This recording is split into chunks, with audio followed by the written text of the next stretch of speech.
Nous avions pensé organiser cette formation parce que d'abord, la semence est le point de départ de toute production agricole. Et le constat est que les semences locales, les semences de ferme ou paysannes, peu importe le qualificatif, sont en voie de disparition parce que les paysans eux-mêmes ne sont pas toujours conscients et qu'ils laissent progressivement ces semences locales au détriment des semences hybrides qui sont importées.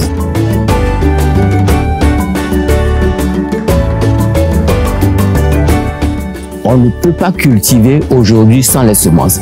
C'est pour cela que ceux qui ont pris en otage l'agriculture et notre alimentation ont beaucoup travaillé sur les semences. Parce qu'ils savent que c'est le point capital de la production agricole.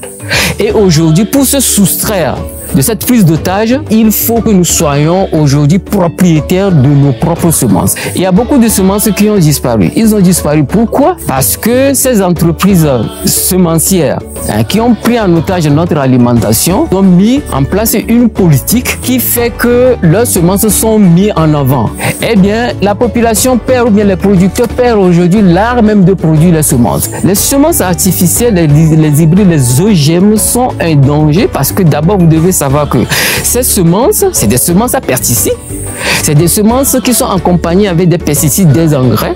Et vous savez très bien que les engrais, les pesticides sont un danger pour les consommateurs, pour l'environnement, pour l'humanité tout entière. Et ces semences ne sont même pas reproductibles. Ce qui veut dire que le producteur est manipulé, le producteur est devenu un esclave pour ces structures de production de ces semences-là. Il ne peut pas reproduire ces semences, donc chaque fois, ils auront besoin d'eux. Le danger encore, ce n'est pas les semences que le producteur a besoin qu'il va forcément retrouver chez ces semenciers-là. C'est les semences que eux ils mettent à sa disposition. C'est comme on lui impose des cultures et par ricochet une alimentation. Alors que nous avons des préférences, nous avons des habitudes alimentaires collées à notre culture.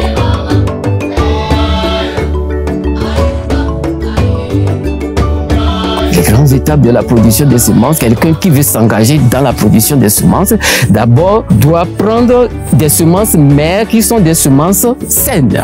Il doit savoir l'origine ou bien de la provenance de ces semences-là. Parce que si il ne fait pas attention, peut-être il va se créer d'autres problèmes. Il doit préparer correctement son sol pour pouvoir produire des semences saines qu'il va lui-même utiliser ou bien partager et vendre à d'autres producteurs. Et aussi prendre soin de ces semences-là qu'il est en train de produire. Parce que quand on dit prendre soin, il y a des ravageurs, il y a le désherbage et autres. Donc les étapes de la production de nos cultures, eh bien, il faut le suivre également pour les semences. Seulement que pour les semences, il faut quand même des rigueurs. Et quand vous voyez dans vos cultures, vous voulez produire des semences, que vous voyez dans vos produits certains problèmes, et certaines infirmités, certaines plantes qui sont malades, eh bien, il faut les enlever. Sinon, ces maladies, ces attaques-là peuvent revenir dans vos cultures et peuvent être source de problèmes pour toutes les cultures et les semences que vous allez partager avec d'autres personnes. Donc, il faut vraiment de la rigueur. Et quand vous produisez les semences, il faut penser à la conservation parce qu'on ne peut pas produire les semences et les laisser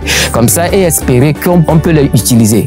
Même si la semence que vous avez produite a une durée de vie, par exemple, de 5 ans, mais si vous ne le conservez pas correctement, soyez sûr que cette semence-là n'aura pas atteint peut-être 2 ans. Non. Donc, il faut bien conserver les semences. Et comment conserver les semences aussi? Il faut l'art de conservation des semences, choisir les récipients dans lesquels il faut consommer, les locales ou bien les endroits où il faut consommer les semences. Et les conditions, tout ça, il faut les voir parce que les semences n'ont pas trop de chaleur, pas trop d'humidité, etc., etc. Donc, il faut toutes ces mesures-là pour accompagner la conservation des semences et espérer avoir de bonnes semences pour pouvoir utiliser après.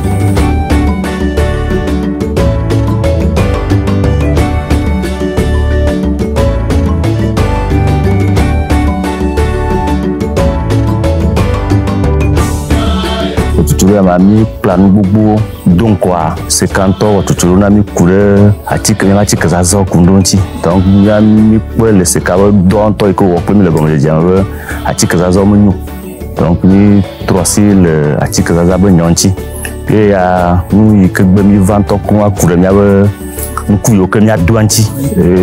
Allez miao, et nous que nous avons douan wagbe. Vevere, allez miao, achanu quoi, allez miao, à propos d'aller nous que me lève vire. Le n'entend nous qu'on soit une choc va faire à rada Sénégal, il y a sous sous bonne meilleur. Même doulé, ni me pobo au le bout. Donc allez que nous avons renou quoi bova. Il y a un dengue pour un petit et doit me faire manier cadonio. Mais ya pourquoi mon groupement il que me trouve mana ma denu ya que me va soit ma denu na groupement ne me to ma pour un petit non ma fio. J'étais ignorante par rapport aux semences et ce que j'ai pu noter c'est la production des semences. Comment est-ce que les agriculteurs eux-mêmes peuvent produire leurs propres semences, ne pas être dépendants des semences importées ou modifiées. Je prévois maintenant de programmer des séances de sensibilisation pour que mes producteurs ou bien les coopératives avec lesquelles je travaille puissent bénéficier ou bien prendre conscience de ce qui se passe.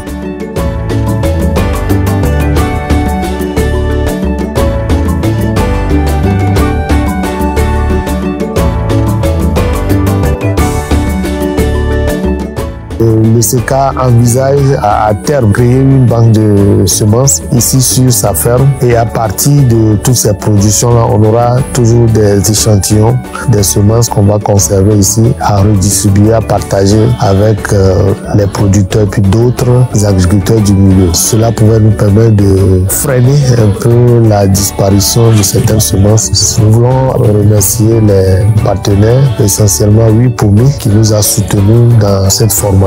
Remercier également le formateur qui est venu de très loin. Remercier également les agriculteurs qui sont venus un peu de 6 villages de la région maritime du Togo.